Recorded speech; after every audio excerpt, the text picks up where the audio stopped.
Artis Marshanda sempat menjadi perbincangan hangat setelah selebgram Sheila Salsabila menyebutnya hilang di Los Angeles.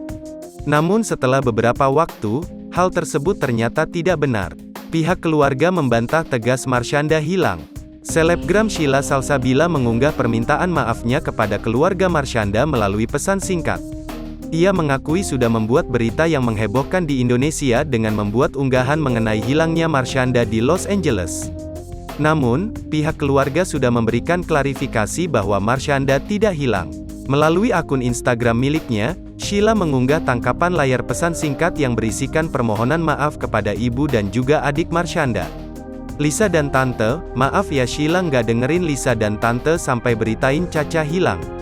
Mohon maaf yang sebesar-besarnya sama keluarga Caca, yang Caca sayang, dan yang Sheila juga sayang, tulis Sheila Salsabila seperti yang dikutip oleh Grid.id, Sabtu, tanggal 2 Juli tahun 2022.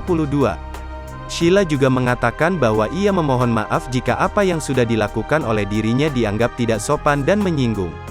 Kalau terlihatnya seperti Sheila nggak sopan, Sheila minta maaf, tambahnya. Di dalam pesan singkat tersebut, Sheila mengatakan bahwa dirinya memiliki kondisi yang sama dengan Marshanda. Hal ini yang membuat dia sangat peduli dengan Marshanda dan merasa memiliki nasib yang sama. Tak hanya itu, bahkan Sheila mengatakan dia berusaha untuk membantu orang-orang yang memiliki masalah yang sama dengan dirinya dan juga Marshanda. Sheila sama Caca dua-duanya punya mental illness dan kita berusaha yang terbaik. Caca sama Sheila mau sembuh sambil sembuhin dunia. Maaf atas kepanikan yang disebabkan oleh Sheila. Semoga Lisa dan Tante selalu dijaga sama Tuhan, tutupnya.